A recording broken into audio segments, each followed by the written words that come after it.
Hey everyone, and welcome to Storytime. And today we are going to be looking at the subreddit, Are Such Malicious Compliance, where people conform to the letter, but not the spirit of a request. If you're new around here, please do hit subscribe down below so that you never miss out on another video. But for now, let's sit back, relax, and enjoy some malicious compliance. Show them all your documents. They will see you deserve no better. Okay? I will show all my documents. Hi. This is my first post here about a thing which happened half a decade ago, but recent experience made me remember it vividly. I hope you enjoy my story to give context. I live in Europe in a non-Anglophone country. I have always been a language nerd, and since my parents' divorce English and everything in it, music, movies, internet was my escape, so I was fluent before most of my classmates, and got my CPA certificate of proficiency in English. The highest certificate from the Cambridge Council at 18 in my country high schools are basically undergrad college and are finished between the age of 19 and 20. And a problem with almost all public schools is that they have terrible language teachers, most of them being former Russian teachers with minimal English or any other language education also. As my country is small and nobody could reasonably expect to use our language abroad, we put a huge emphasis on language studies at all levels of education, and it is often the thing which schools boast about to become more prestigious. So enough context from early on my last high school English teacher, and I kicked it off to a bad start. The first test she gave us came back all red because of words which are not in the textbook. The terrible teacher TT for sure would do this to me for the full final 2 years. She would take my essays and tests and cross out any word phrase or structure which was not in the textbook we were using. I maintained, but I will not go as far as to learn the textbook vocabulary by heart. Just to remember which synonyms I was allowed to use just because of the terrible teacher's antics, I have managed to keep an A for 3 terms, because there was nothing she could mark down on my grammar, the final term. However, terrible teacher learned that I wished to go to the university to do Anglophone studies, a specialization her daughter had failed to be accepted for. She told me that as an explanation why I cannot ever hope to be accepted at the start of that term, and which among a dozen other things required a good or even perfect marks from high school language lessons, and accepted by only 5% of applicants, the terrible teacher was set to make me fail. She started giving me the stupidest assignments and extra tests for misbehaving in class, being finished early, and silently staring a wall which required me to mark the exact position of Disneyland on this, a 4-blind map of USA. Exact. Quote I still remember. After all those years and more of the same stuff, you could tell she was so satisfied by me failing these tests. She would have a grin on her face each time handing out the results. By this time, I have been representing the school in language Olympics for both English and Spanish. She had no idea because it was organized by another language teacher. And even though the principal made it into a big deal, terrible teacher was plainly uninterested. I have placed 3rd in the capital city district in Spanish and SIC nationwide in English, not listing this to brag. Okay, maybe a bit, but to use it later by the end of the term. She got my mark down to a C-, mind you. The grammar was still A's, but her blind maps of tourist attractions had taken their toll. I went to her to reason with her, but her reaction was, if you think a different teacher would propose a different mark, take all of your documents and go to one of my colleagues. But I believe is clear to anyone that you do not deserve any better. So I did. I took all my documents, the blind maps, the grammar tests, and then a year-old PCE certificate and my 6th place diploma. I went to the teacher who organized the competitions and explained my situation.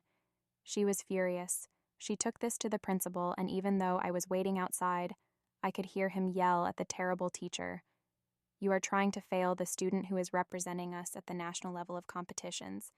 It also turned out that with the CPE I had by that time, a higher level of English education, the TT had, I got my A, I got to the uni, and I loved it. There, I also started my own tiny language school, where, among of course teaching the language to whoever is interested, I help kids whose language teachers are incompetent and or power-hungry morons. The impulse for me to write this was walking by the high school last week and meeting with the terrible teacher. She acted like we have always been best buddies. A couple of my students are her students as well. So she knows about me. She hooked me in front of the high school kids present and exclaimed that I got where I was, thanks to working hard in her lessons. I'm still angry I did not get the courage to tell her off there. And then the entire story was just screaming jealousy. It was quite obvious that teacher was just jealous that the student knew more English than them. You want me to stick to 40 hours a week with absolutely no overtime? Are you sure I worked for a major Silicon Valley tech corporation? They are big. You have heard of them, and you probably have some of their hardware in your computer right now. I am involved in creative marketing. We support the top-level officers in the company, and I have been on the road many times developing presentation materials for people that you have heard of. I have been working there 3 years, but they have not converted me from contract into a full-time employee in that time. The stock is also soared, and I could have made quite a bit of money, but they refused to bring me on board because they said you are already here and we are focusing manpower dollars on people who are not in the door, yet they passed me over several times so that they could bring in people from the outside. No worries, I understand. I can remain hourly as long as they want at my ray. I bring in a decent amount of money and I bring in an absurd amount of money when overtime is involved. And overtime is involved often as these events require an incredible amount of work. And I am the only guy here that does what I do now for the story in the past. When we have large events, I have worked upwards of 80 hours per week. That's a lot of extra money. In fact, when they put me on the road, they need to pay me my hourly rate plus overtime for trouble time. So a 12-hour flight is 8 hours of pay and 4 hours of overtime, just to sit on the plane. Naturally, the higher-ups VP level and execs in the company had a heart attack after a couple of these events went by. And I raked in upwards of $10,000 in 1 week, totally understandable. But they could have avoided all of this if they just hired me. Oh well, they came down hard on the 2 or 3 people that are above me in the hierarchy. Naturally, they freaked out as well, I was told, for our most recent show. I was to not work more than 40 hours a week. No exceptions, no overtime, and no budgetary overruns. I replied, no problem, I will do as much of the work as I can in my 40 hours. I even said it with an honest smile. And I worked my butt off 40 hours every week, no more, no less. The 4 weeks leading up to the show were insane for everyone, but me. All of my salaried coworkers were spending vast amounts of overtime and not getting paid for it nights and weekends with the standard. And I just went home every day at 5 o'clock and told them that I wish I could help. Our immediate team totally understood, and they thought it was great the way I was handling everything. We have a pretty good team. For the most part, in the last week before the show, I was told that I needed to complete a pretty large amount of work. I told them that this amount of work is unachievable in 40 hours, and they had a choice to either bring someone else in to help me or pay me for the hours I would need to spend to complete it. I don't work for free. Because the department is so poorly run, many contractors have decided to no longer work with us. It was damn near impossible for them to find anyone to come in and help me. So it really came down to this. My bosses could please the top-level management by allowing me to get the work done or explain to them why they couldn't deliver. I think you can see where this is going. I worked 119 hours that week. That was 40 hours of regular, 40 hours of overtime, and 39 hours of double overtime that came to a grand total of somewhere around $17,000 for 1 week of work before taxes. It was glorious, but it was also extremely exhausting. Although I must admit, crumbing all that work into 1 week was much better than spreading it out and sweating for a full month at the end of the show. I was praised personally by the CEO for all the great work that I did.